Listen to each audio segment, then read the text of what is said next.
Et c'est parti pour la quatrième année d'Inktober.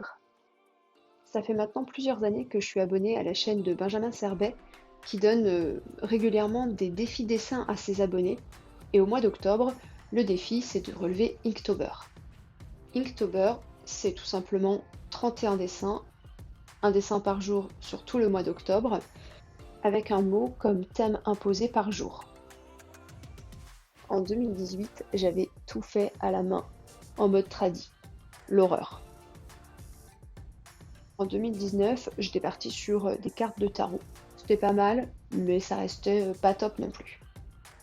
En 2020, je me suis libérée de la difficulté du dessin, j'ai fait du sketchnoting, je me suis plus concentrée sur le scénario et j'ai préféré. Du coup, cette année, j'avais vraiment pas envie de me mettre la pression parce que Inktober, c'est quand même quelque chose d'assez lourd puisqu'il faut quand même faire un dessin par jour. Moi, c'est quelque chose que je fais pas très facilement.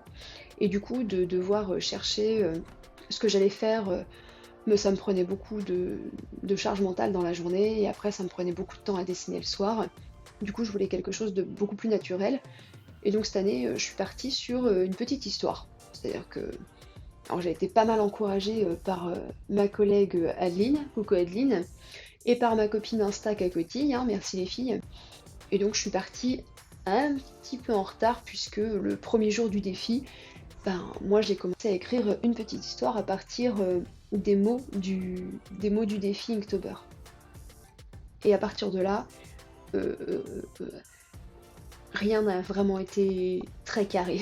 En fait, je dessinais plutôt 1 à 4 dessins d'un coup que je postais un peu n'importe comment.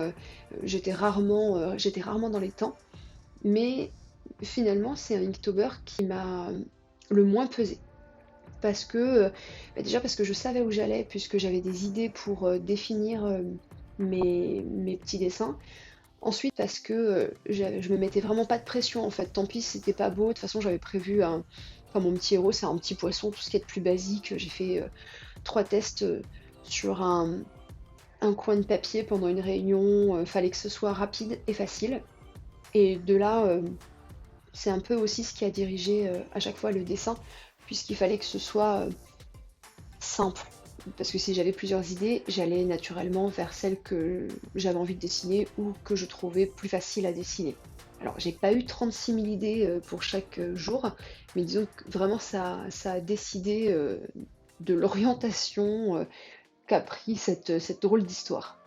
Et au final, même si je suis pas satisfaite de tous les dessins, c'est moins grave que par exemple l'année où j'ai fait les cartes de tarot. Parce que là, j'ai quelque chose dans sa finalité, dans sa globalité, j'ai une histoire racontée, que j'ai même envie de montrer à mes enfants. Et peu importe que voilà, certains dessins soient moins beaux que d'autres, ça passe. Alors que dans les tarots, dès qu'il y avait une carte où les dessins étaient déjà un peu plus évolués, mais dès qu'il y avait un dessin qui était pas chouette par rapport aux autres, ça se voyait tout de suite, quoi. Aujourd'hui, c'est la fin du défi et je dois avouer que je n'ai pas tous les mots. Je dois avoir une illustration jusqu'au 27-28 et il me manque quelques-uns parce que les 3 derniers mots, j'arrive pas à les relier à mon histoire. Je suis pas inquiète, je vais trouver et je vais finir Inktober.